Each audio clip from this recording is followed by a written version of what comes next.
Isaías capítulo 32.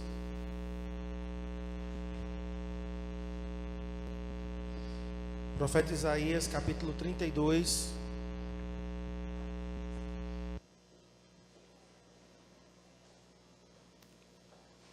O tema dessa ministração é o que se espera dos líderes na casa de Deus. Líderes e futuros líderes. Pessoas que querem servir ao Senhor. Espera-se 3 atitudes. A primeira está aqui, em Isaías 32.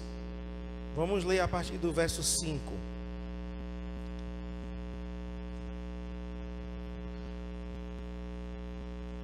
O tolo já não será chamado nobre, e o homem sem caráter que engana, trapaceia, não será tido em autoestima, não será tido como generoso, pois o insensato fala com insensatez e só pensa no mal.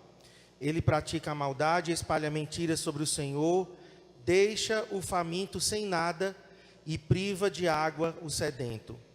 As artimanhas do homem sem caráter são perversas. Ele inventa planos maldosos para destruir com mentiras o pobre, mesmo quando a súplica deste é justa. Mas o homem nobre faz planos nobres e, graças aos seus feitos nobres, permanece firme. Vou ler novamente o verso 8. Mas o homem nobre faz planos nobres e, graças aos seus feitos nobres, permanece firme. Senhor, em nome de Jesus, Espírito Santo, que o Senhor venha sobre nós, nesse lugar, nessa audiência, Senhor, sobre os meus irmãos, sobre a minha vida, e eu oro para que eu possa, Senhor, transmitir a sua palavra com fidelidade, Senhor, com compromisso profundo com o teu coração, e que cada um aqui possa receber a tua palavra com avidez, com fome, com desejo de crescer. Esperamos, Senhor, em ti, para que o teu Espírito produza em nós revelação, e essas atitudes que vamos falar, que se espera daqueles que servem na tua casa, daqueles que lideram, daqueles que discipulam, daqueles que servem em algum ministério nessa igreja, que essas 3 atitudes, Senhor, que vamos falar, possam ser encontradas em nós, em nome de Jesus. Amém. Primeira atitude que eu quero falar, que se espera de nós, é a nobreza. Lemos aqui em Isaías, a partir do versículo 5, né, que o tolo, aqui a pessoa vil, a pessoa que está sem o Espírito Santo, essa pessoa não vai ser chamada de nobre, versículo 5. Né, e diz que o homem sem caráter não vai ser tido como alguém de alta estima. Veja, queridos, a nobreza é algo que Deus quer implantar em nosso coração. Já que nós somos sacerdócio santo e somos linhagem real.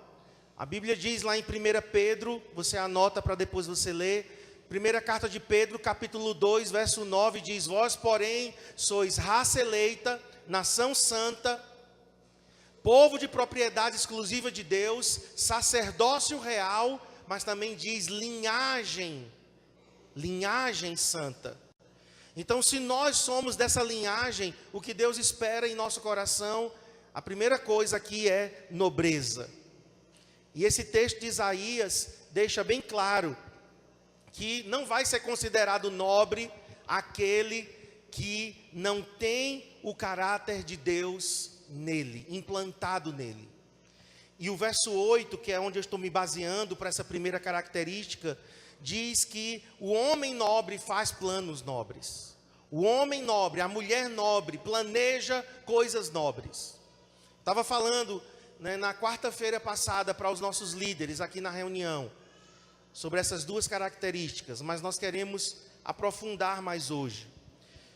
E eu listei aqui algumas atitudes de nobreza que eu queria que nós pudéssemos tomar em nossas vidas. Perdoar abundantemente. Só quem perdoa abundantemente é uma pessoa nobre de caráter, é uma pessoa nobre de coração. Aquela pessoa que entende que faz parte do povo de Deus. E quando nós oramos o Pai Nosso, nós dizemos o quê? Perdoa as nossas dívidas, assim como perdoamos aos nossos devedores. E Jesus disse: olha, se vocês não perdoarem como o Pai Celestial perdoa, vocês não podem ser perdoados. Veja, meus irmãos, a nobreza reside em perdoar. Aqueles que guardam ofensas não são nobres. Aqueles que guardam ressentimento no coração não são pessoas nobres. Eu, por exemplo, eu não tinha essa nobreza. Eu não tinha nobreza nas minhas atitudes de perdão. Porque geralmente eu guardava muito rancor. Depois a gente arruma no final. Vou pedir depois para empilhar mais alto e separar o que for de cobertores para tirar aqui do meio das doações. Mas pode deixar assim, depois a gente conserta. Uma pessoa que guarda rancor, que guarda ressentimentos, que não perdoa abundantemente, não está imitando o coração de Deus.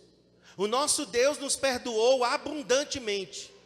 Paulo, escrevendo a Tito, ele disse isso: a graça do Senhor foi abundante.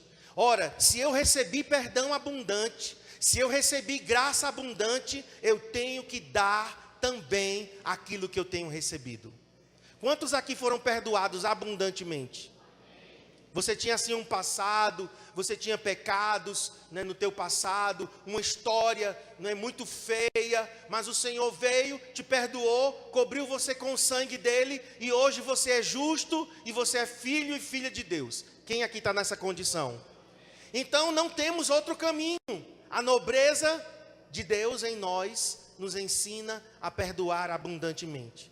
Segundo ato de nobreza, servir quem não merece, ou quem foi ingrato. Geralmente a gente só serve bem a quem merece, a quem pode nos dar algo em troca, alguém que tem, né, alguma coisa para nos devolver. Mas isso não é nobreza.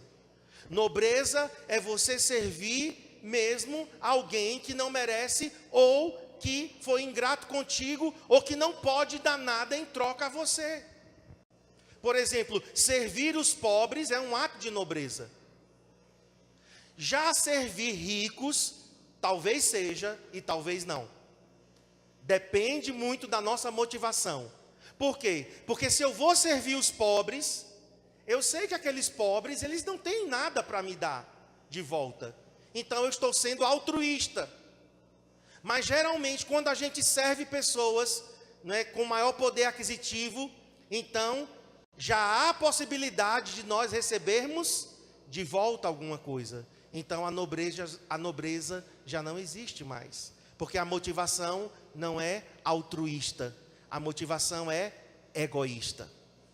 A outra coisa que eu coloquei aqui, nós sendo nobres, nós excederemos na doação, na generosidade e no abençoar. Estava falando aqui para os líderes. Algumas pessoas são tão nobres que se você pedir para elas doarem alguma coisa, elas sempre excedem. Elas sempre trazem mais. Elas sempre fazem mais. Elas sempre querem abençoar mais. Sabe quando não há nobreza no nosso coração? A gente diz assim: bom, a minha célula é para doar 60 quilos, então já tem 59 quilos, 995 gramas. Está faltando 5 gramas só. Pega aí um pacotinho desse de chá para completar os 60 quilos. Isso não é nobreza. Nobreza é quando você diz assim: não, foi estabelecido pela minha liderança 60 quilos, mas eu quero exceder. Nós não vamos dar só 60. Nós vamos dar 65, 70, 80, 100, 200. Quantos quilos nós pudermos dar, nós daremos a mais. Porque isso é um coração nobre. Estão entendendo, irmãos? E eu sei que Deus está achando esse coração aqui, nessa noite, em nosso meio. Nós estamos mudando o nosso coração, inclinando o nosso coração. Estou falando de coisas que eu não praticava, tá? Estou falando de coisas que eu mesmo não tinha isso como prática na minha vida. A outra coisa que eu coloquei aqui é não revidar, não pagar na mesma moeda. Uma pessoa nobre nunca revida. Os que não são nobres revidam, pagam na mesma moeda. Mas uma pessoa nobre, ela sabe que ela não pode diminuir a sua posição em Deus. Não é orgulho, mas ela tem uma posição em Deus. Então ela diz: mesmo que me firam, eu não vou dar o troco. A gente está acompanhando aí a Copa do Mundo. Vocês veem muitos jogadores famosos, ricos, mas que não são nobres. Um deles é brasileiro. Você conhece uma pessoa nobre quando? Quando ele não se faz, quando ele não fica, caindo o tempo todo, fingindo. Já sabe quem é, né? Nada contra ele. Nada contra. Mas teve uma atitude no último jogo que eu digo: esse cara não é nobre. Por quê? Porque se jogou para cavar um pênalti, cavar uma falta. Isso não é nobreza, irmãos. Inventar uma situação para você tirar benefício próprio. Nobreza é você não revidar, é você não pagar na mesma moeda, é alguém te ferir e Jesus disse: dê a outra face. É alguém pedir a tua capa e você dá a túnica também. É alguém dizer: anda comigo uma milha, e você diz: não só uma, eu ando duas. Amém? É alguém te pedir carona e você dizer assim: não vou te deixar na esquina não. A pessoa: não, pode me deixar na esquina. Não, eu vou te deixar na porta. Se puder, eu saio do carro e abro a porta para você. Isso é ser nobre. Você está fazendo além. Você está fazendo mais. Quem quer ser esse tipo de gente? A outra coisa que eu coloquei aqui sobre nobreza: nós não precisamos depender da bondade dos outros para sermos bons. Nós não dependemos da generosidade dos outros para sermos generosos também. Algumas pessoas é assim: não, se forem bom comigo, eu sou bom também. Agora também, se for ruim, eu também sou ruim. Não há nobreza nenhuma nisso. Outra coisa é quando a gente diz assim: olha, se você ficar quietinho aí, na sua, você não mexe comigo, eu não mexo com você. Agora também, se tu me catucar, aí tu vai ver. Que nobreza há nisso, irmãos? Esse não é um coração nobre. Diga comigo, eu não sou reagente. Vamos lá, diga: eu não sou reagente. Diga: eu sou agente. Qual a diferença de agente e reagente? Reagente só reage. Foi bom comigo, eu sou bom também. Foi péssimo comigo, eu sou péssimo também. Isso é reagente. Agente não. Agente toma as rédeas da situação e diz: mesmo você sendo ruim comigo, eu vou ser bom com você. Você está agindo, você não está reagindo. Mas aqui para nós, vamos ser bem sinceros: a maior parte do tempo a gente vive agindo ou reagindo? Infelizmente, nós vivemos reagindo. Isso é no casamento, isso é no nosso trabalho, isso é com os colegas. A maior parte do tempo nós vivemos sempre reagindo. E o que Deus está querendo é que a gente haja. Amém? A outra coisa que eu coloquei aqui: uma pessoa nobre não fica se defendendo e se justificando o tempo todo. Isso é coisa de pessoa insegura. Uma pessoa insegura, ela tem que ficar se justificando o tempo todo. Ela tem que ficar se defendendo o tempo todo. Por quê? Porque a autoestima, ela é tão baixa, o conceito que a pessoa tem de si mesma é tão baixo, que ela não suporta que alguém fale alguma coisa dela. Ela tem que partir para a defesa. Então o que é que nós temos que buscar, irmãos? Nós temos que buscar uma autoimagem curada. Nós temos que buscar a nossa identidade no Senhor. A nossa identidade está no Senhor. Não é do que as pessoas falam ou deixam de falar. Eu não preciso ficar me defendendo o tempo todo, sempre na posição defensiva, sempre rebatendo, né? Ou colocando até a culpa nos outros, que é pior ainda. Quando se justifica e ainda coloca a culpa nos outros. Nobreza, irmão, sabe o que é? É alguém chegar para nós e dizer, olha, você errou nisso, você falhou nisso. E você diz assim, é verdade, me perdoe. Isso é ser nobre, irmãos. Eu tenho, lutado contra mim mesmo, porque a tendência natural da gente é rebater, se justificar, se defender, atacar, colocar a culpa nos outros. Essa é a prática comum. E eu tenho pedido, Senhor, por favor, me dê um coração nobre. Deus, eu preciso desse coração. O coração de Jesus é um coração nobre. A Bíblia diz que ele sofria as injúrias, calado. Como ovelha muda, ele foi para o matadouro. De Jesus se diz isso. De Jesus se diz que ele não revidava os ataques. Ele não ia para o Facebook desabafar. Jesus não usava o WhatsApp para ficar mandando indireta para as pessoas, mandando recadinhos. Não, nós precisamos ler os evangelhos e buscar conhecer o caráter de Cristo, especialmente em momentos de pressão, em momentos de ataques contra Ele. Coloque o próximo. O nobre também projeta coisas nobres. O que é isso? Sempre pensar o melhor das coisas e das pessoas. Olha, irmão, se é algo que a gente tem que reprogramar a nossa mente, é isso. Hoje mesmo na reunião de supervisores, teve uma hora que eu disse, não, mas nós vamos pensar o melhor. Nós vamos pensar o melhor das pessoas e da situação. Eu vou contar a situação, tá? Eu creio que isso não vai agredir ninguém. Mas, por exemplo, Walter chegou para mim e disse, pastor, nas doações da Marcha do Amor, teve mais na outra. Teve 150 quilos de sal. 250 quilos de sal. Eu disse, não, Walter, vamos pensar o melhor. Vamos pensar que nenhum líder nosso ia doar sal só para fazer peso. Não, completei os 60 quilos com sal. Não, acho que foi por engano, Eu acho que, ou porque conseguiram doação em algum lugar.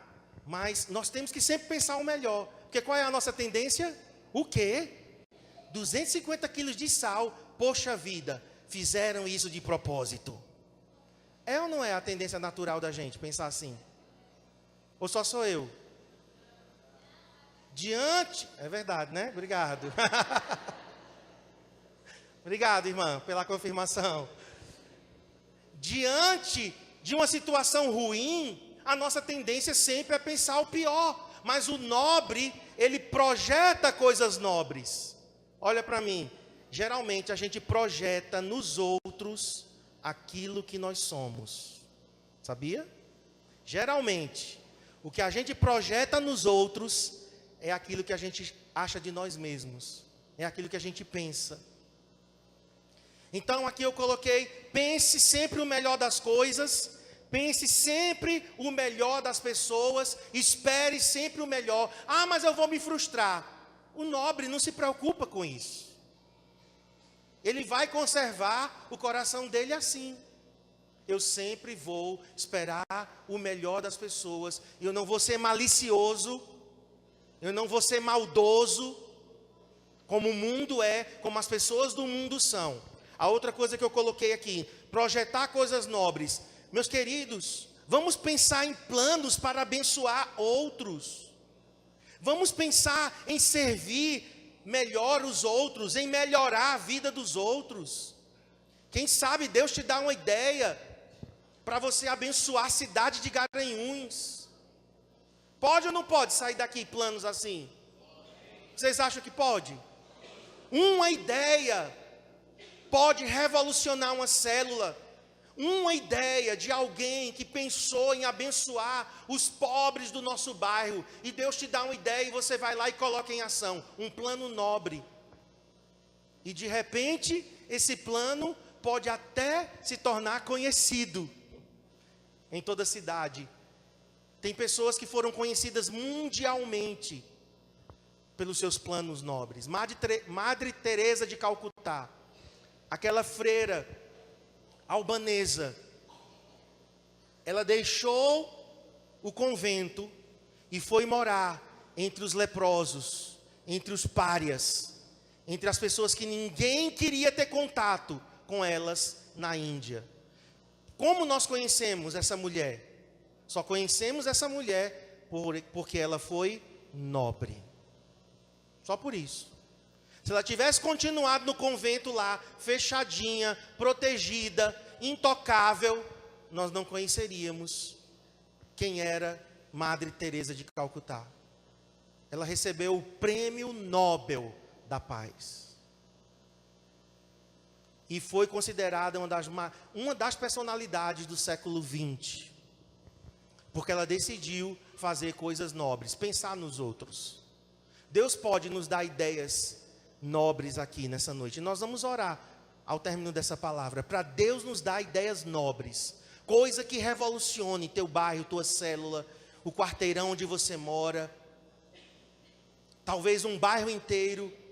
Talvez o que você vai fazer vai chegar até os ouvidos da prefeitura, do governo. Vão querer saber como que isso aconteceu. Eu creio que Deus pode nos usar, irmãos, para abençoar toda uma sociedade. Deus nos dando ideias. As grandes ideias que os grandes homens e grandes mulheres do mundo tiveram, nasceram no coração de Deus. Ideias para abençoar a humanidade. A próxima palavra que eu quero falar com vocês é a palavra excelência. Então, depois de nobreza, excelência. Vamos abrir no Salmo 50, verso 2.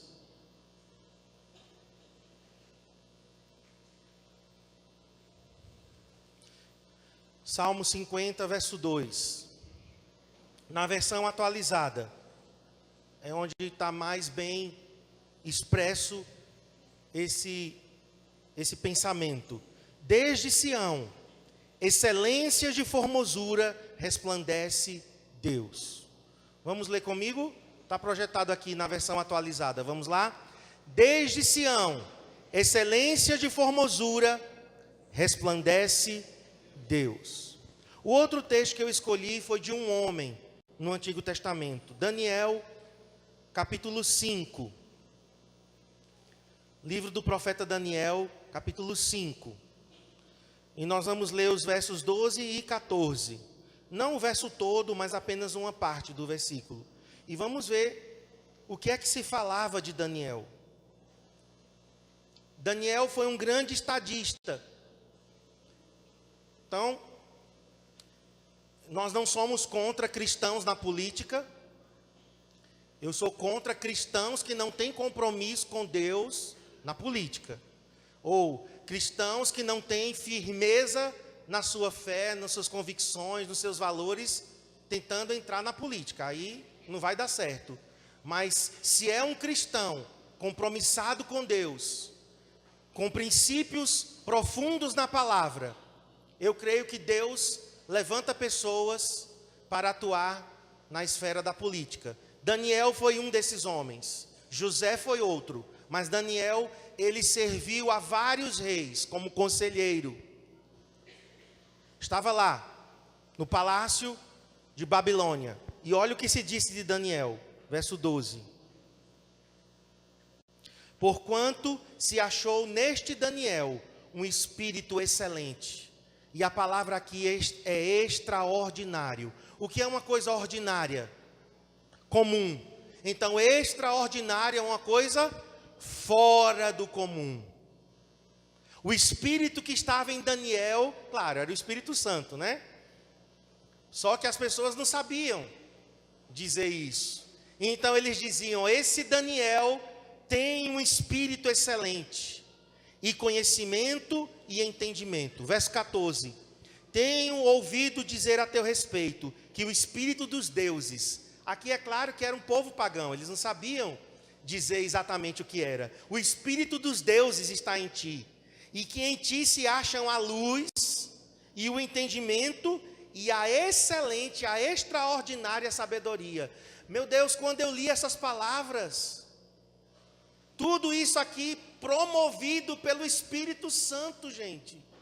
O mesmo Espírito que habitou, e olha que em Daniel não era habitação permanente. A gente aprendeu aqui, não é? No Antigo Testamento o Espírito Santo vinha e saía. Era uma habitação temporária. Imagine agora nos crentes da nova aliança, que temos o Espírito habitando em nós. É o mesmo Espírito que habitava em Daniel. E diz que ele tinha luz, entendimento e excelente, extraordinária sabedoria. Há muito mais do que a gente crescer. Concordam comigo? Que ainda temos que crescer mais em excelência? Então, voltando para a palavra excelência e para a referência do Salmo. Pode colocar o próximo. Diz o seguinte: desde Sião, de Sião, excelência de formosura, resplandece Deus. Sião, no Antigo Testamento, é a cidade de Jerusalém. Mais especificamente, a fortaleza de Davi. Então, em Jerusalém, tinha um lugar em Jerusalém mais alto, onde Davi construiu a sua casa e Davi construiu o seu palácio. Aquele lugar se chamava Sião. Ou seja, dentro de Jerusalém tinha uma colina que era chamada de Monte Sião. Agora, o que é que o Monte Sião do Antigo Testamento tem a ver com o Novo Testamento? Vamos para Hebreus, capítulo 12, verso 22. Hebreus 12, 22.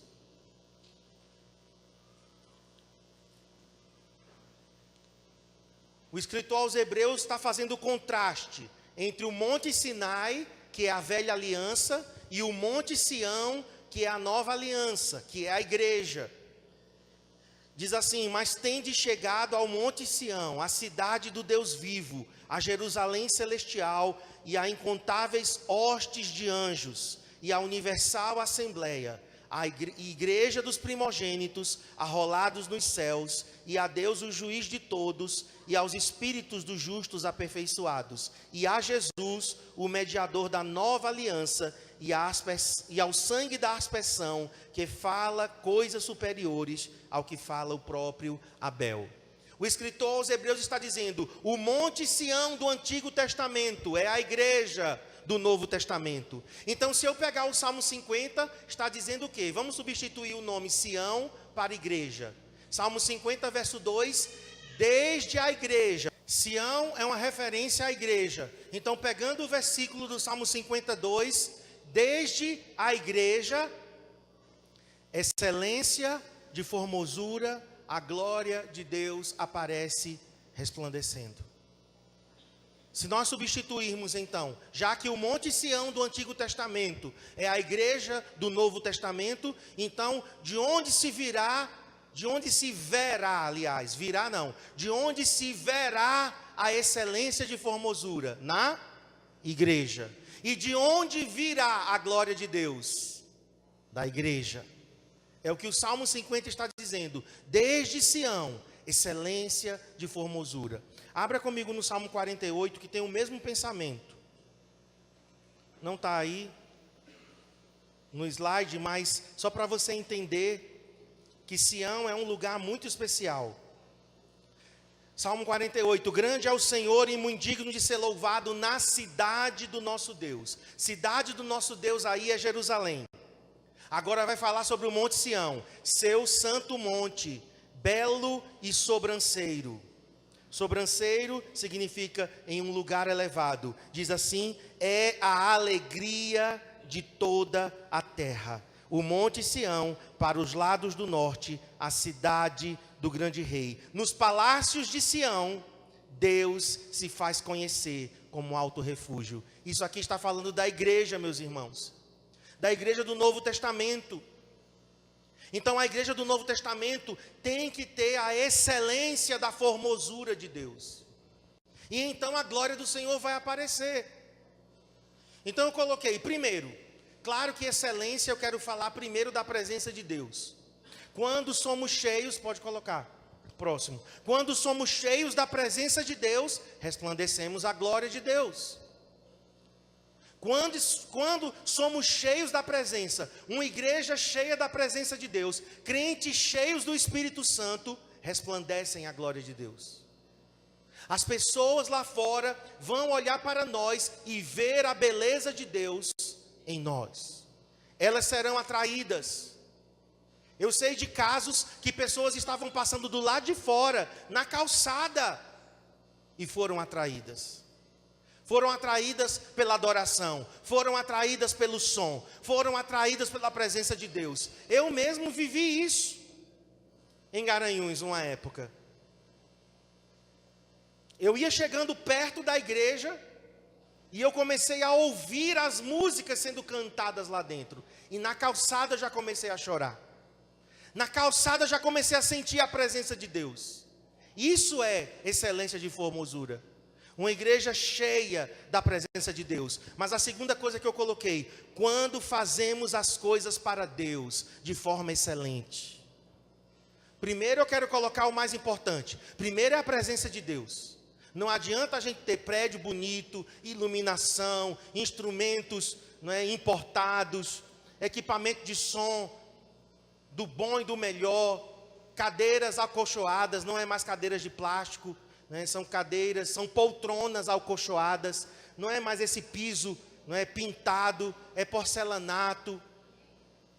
Mas não adianta nada disso. Tudo isso é excelente, mas não adianta nada se primeiro a presença de Deus não encher.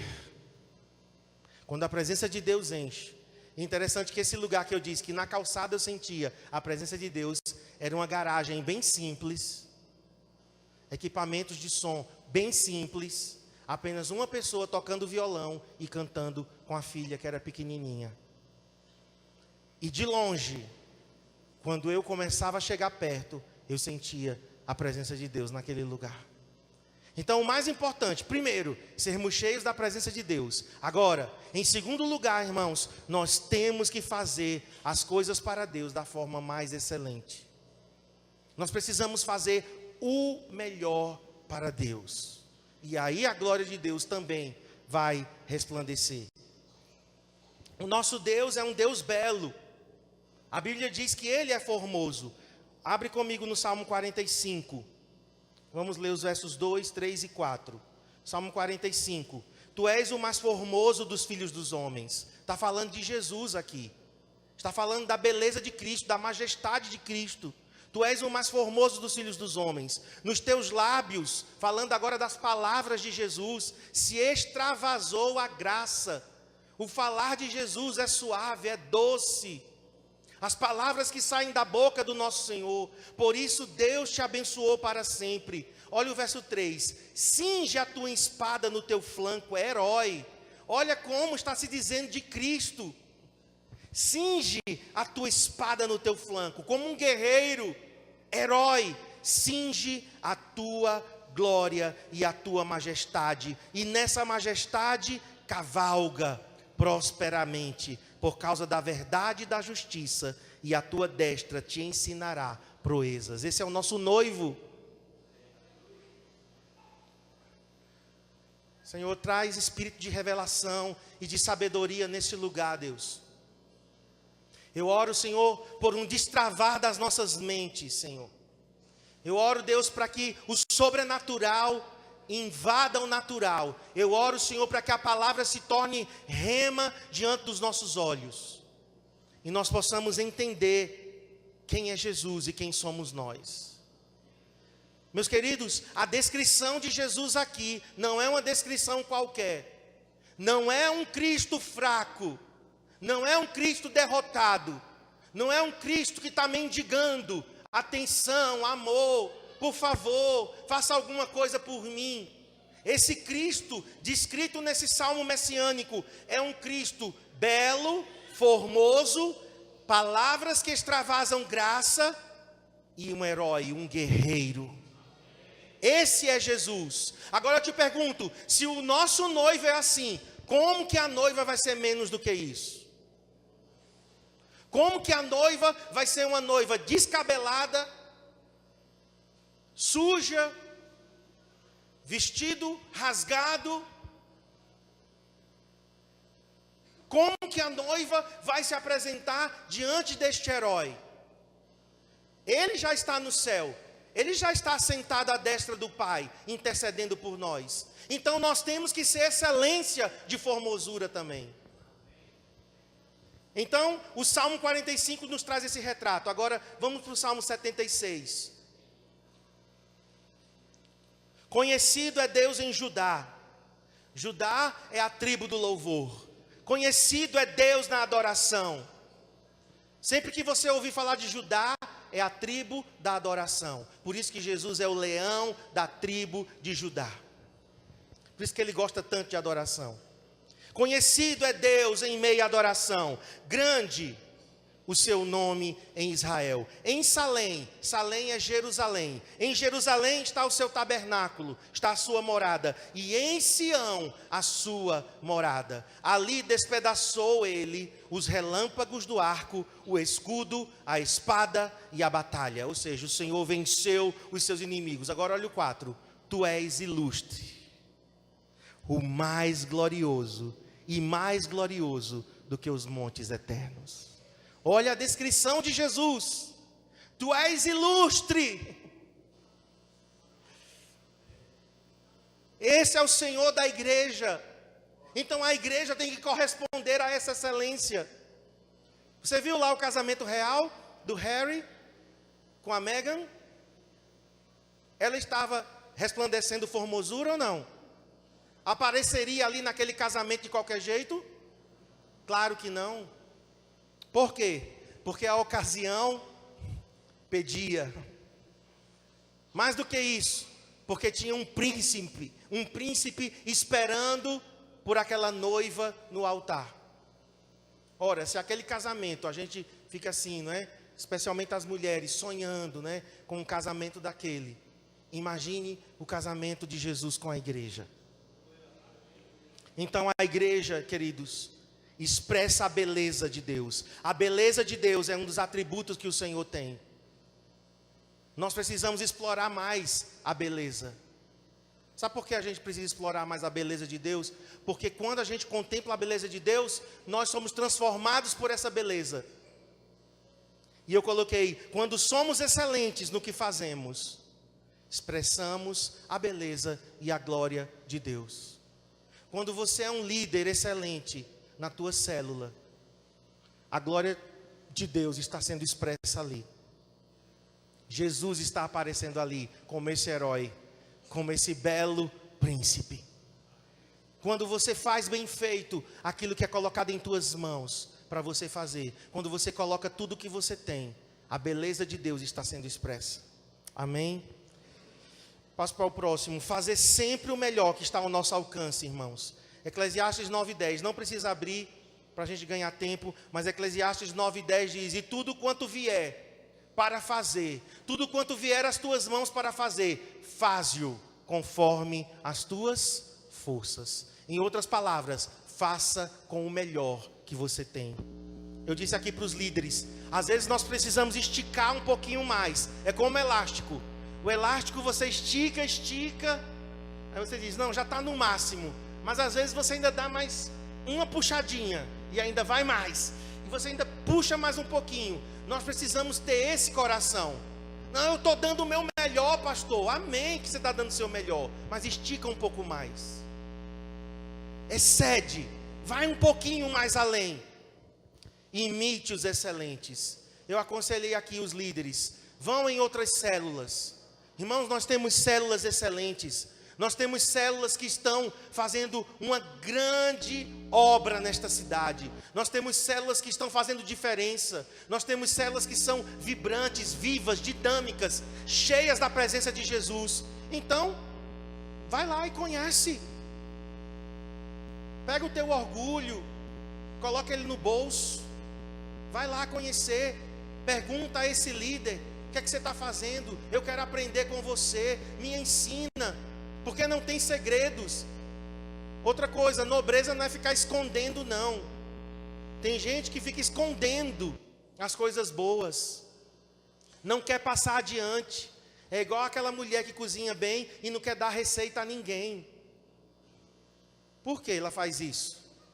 Porque ela quer ser a dona, ela quer ser a paparicada, a elogiada, a Ana Maria Brega.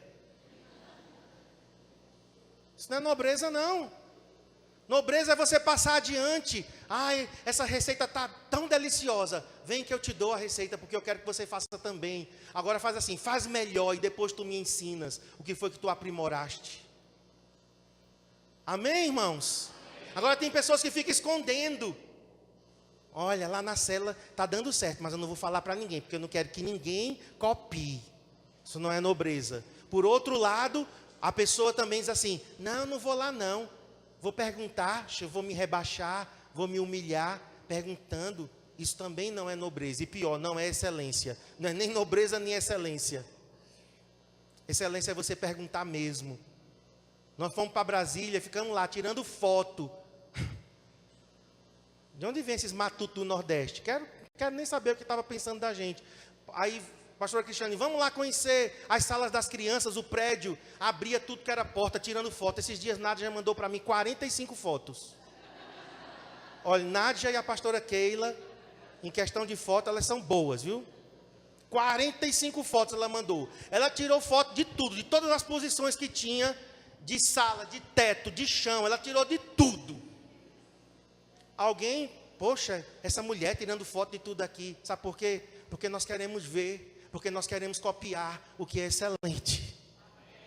Porque nós queremos imitar quem está muito adiante de nós. Quem está lá na frente, nós queremos saber o que é que eles estão fazendo de bom. E nós temos aprendido isso, sabe com quem? Com os nossos pastores. Com os nossos pastores.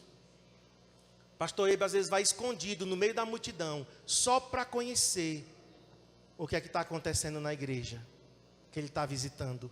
Então faça isso na célula. Supervisores de setores, pergunta aos outros supervisores: o que é que você está fazendo para o seu setor crescer, para estar dando certo? Olha, me dá sugestões. Eu gosto quando eu vejo no grupo dos setores, os líderes pedindo dicas. E aí, me diga o que é que eu posso fazer, né? E alguém dizendo: eu fiz uma célula assim, especial. E os outros aprendendo com isso. Isso é excelência.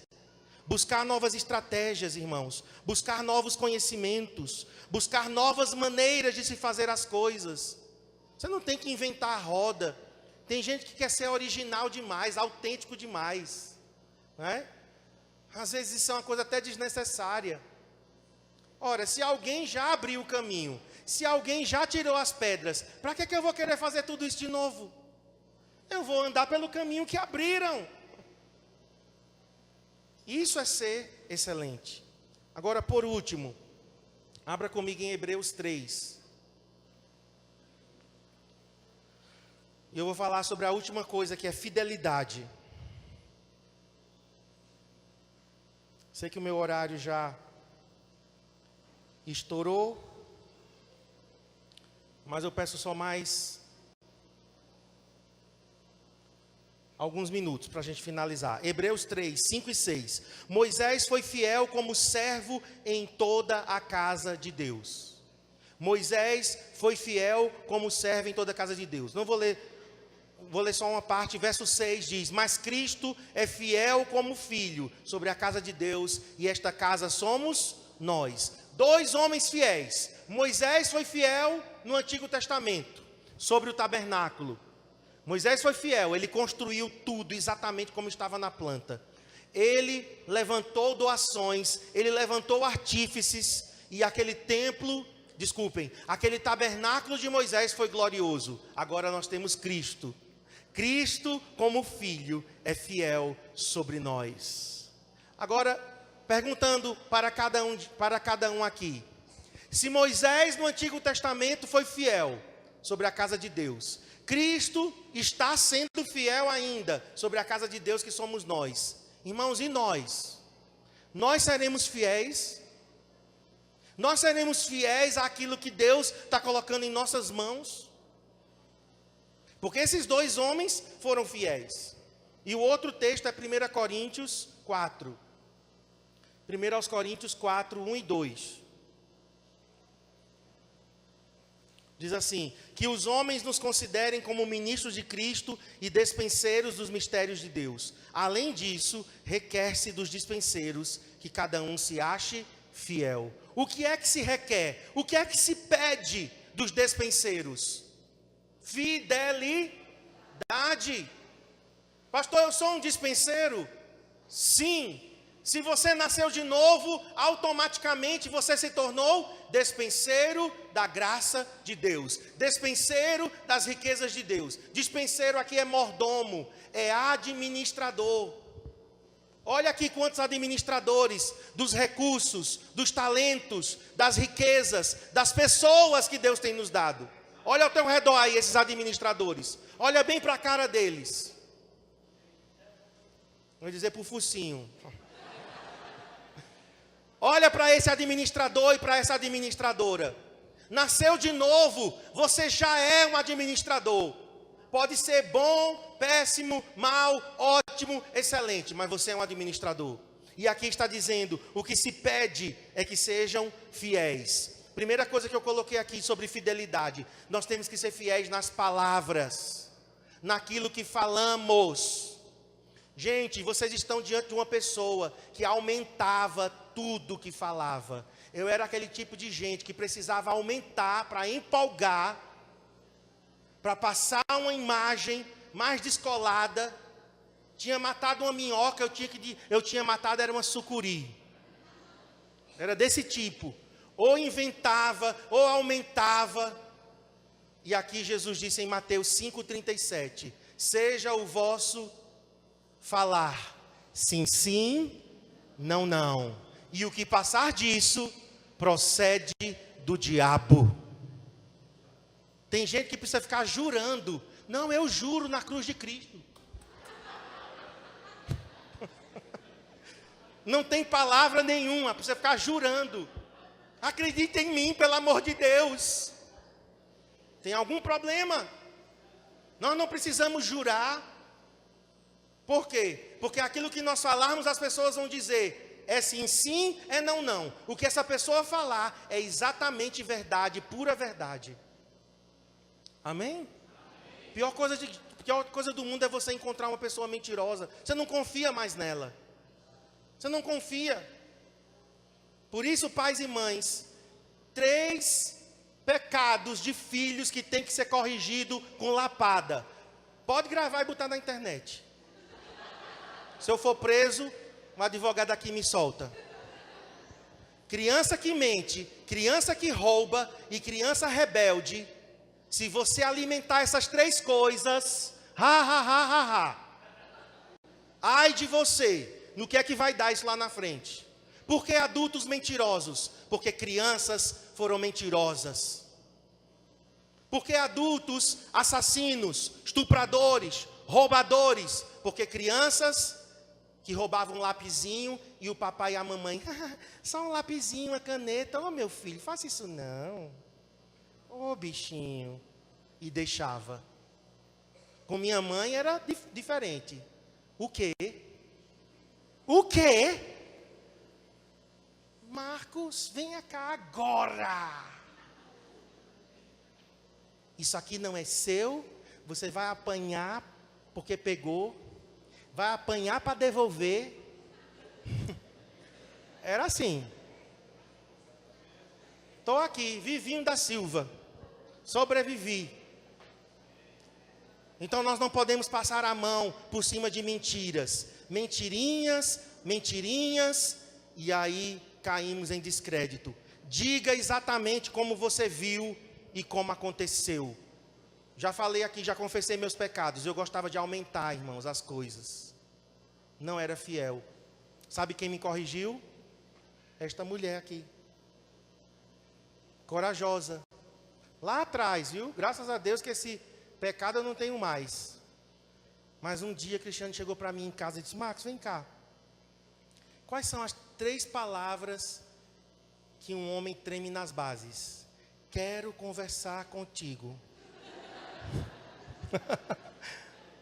Uma mulher chega para o homem e diz assim, quero conversar contigo. O homem, aí eu digo, Cristiane, Marcos, olha, naquela conversa, você exagerou. Não foi desse jeito. Você mentiu, você exagerou, você aumentou. Isso é pecado, Marcos. A gente precisa de gente corajosa assim. Se não tivesse sido corrigido, eu seria hoje um pastor mentiroso e aumentador de causa. E um dia eu seria envergonhado publicamente. Pastor, aquela história que o senhor contou, o senhor aumentou. Porque evangélico gosta de aumentar as coisas. Se chama dos números evangelásticos. Na célula tinha 12, você não sabe. Hoje tinha mais de 20. Querido, se era 12, era 12. Acabou. Tem que aumentar. Outra coisa também, um mentiroso gosta de aumentar. É assim, ele tem as questões deles. Pastor, vem cá. Tem muita gente aqui pensando do mesmo jeito. Tem vergonha na cara? Só é tu que está pensando? Mas para não ficar sozinho, tem muita gente aqui, viu? Não faça isso, meu irmão. Diga exatamente como você viu, como aconteceu. Abra lá comigo em Provérbios 25, 13. Provérbios 25, 13. Como o frescor de neve no tempo de ceifa, assim é o mensageiro fiel. Diga, mensageiro fiel. O que é frescor de neve no tempo de ceifa? É você estar lá suadão, calor, e vem aquela neve refrescante, aquele copo de água refrescante. É o mensageiro fiel. É uma pessoa que fala a verdade, como viu, como aconteceu. A outra coisa, fidelidade em guardar segredo, irmãos. Nós temos que ser confidentes. Nós não temos autorização, como discipuladores, de sair por aí falando as confidências do discipulado, sem permissão da pessoa. Tem coisas que nem Cristiane sabe do que os meus discípulos falam comigo.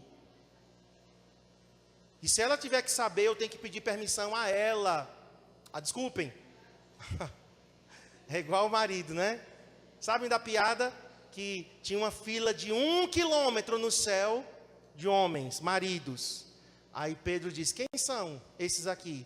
Esses são os maridos que a mulher mandava neles. 1 quilômetro.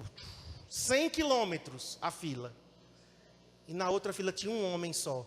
E Pedro disse, esse aqui? Não, essa é a fila dos maridos que as mulheres não mandavam nele. Aí Pedro, Jó, que legal. Pelo menos um. Por que você está aqui nessa fila? Não, porque a minha mulher mandou eu ficar aqui. Ou seja, era para ele estar na outra.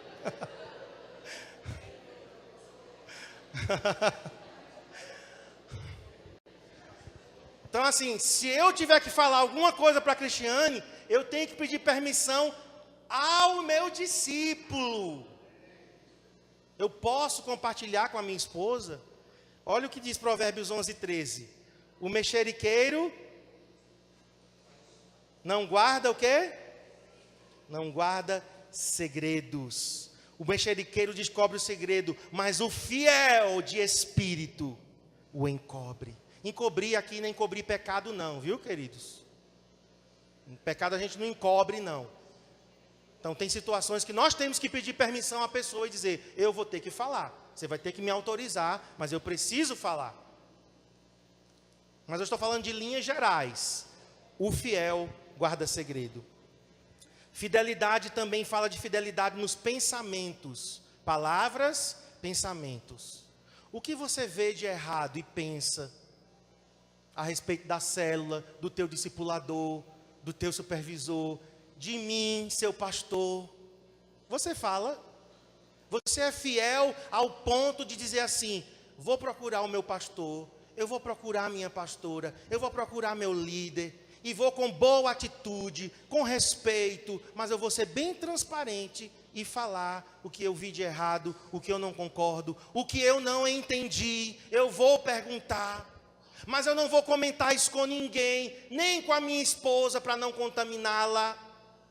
Porque geralmente cônjuges são contaminados pelo outro. Eu vou ser fiel nisso. Vi de errado, não concordei, não entendi. Gente, eu tenho pessoas aqui que são assim. Se eu falar qualquer besteira aqui, pregando, quando eu desço, eu tenho um chamado Márcio Tenório Chaves,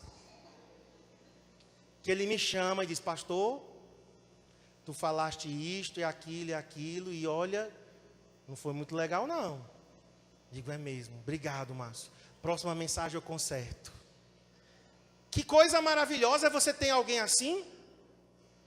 Agora imagina, eu falando aqui, absurdos, bobagens, e ninguém falando comigo, ninguém vem para mim, mas entre eles ficam falando. Isso não é fidelidade. Então aquilo que você vê de errado, aquilo que você não concorda, aquilo que você não entende, você já está autorizado a falar com o seu discipulador. Se ele chiar, traz ele para o líder, traz ele para o supervisor. Por que você está falando isso comigo? Não, estou falando porque o pastor ensinou. Estou com a atitude certa, estou falando aqui em segredo, só eu e você, não estou te expondo publicamente. Quero falar com você. E isso é fidelidade, irmãos. Eu podia até aprofundar mais, mas por conta da hora não vou mais. Mas finalizando, fidelidade nas nossas atitudes. Eu coloquei aqui pequenas atitudes. Por exemplo, ser fiel no horário fala da nossa fidelidade nas pequenas coisas. Meus queridos, se a tua célula está marcada para 5 horas, você não pode começar às 5:30.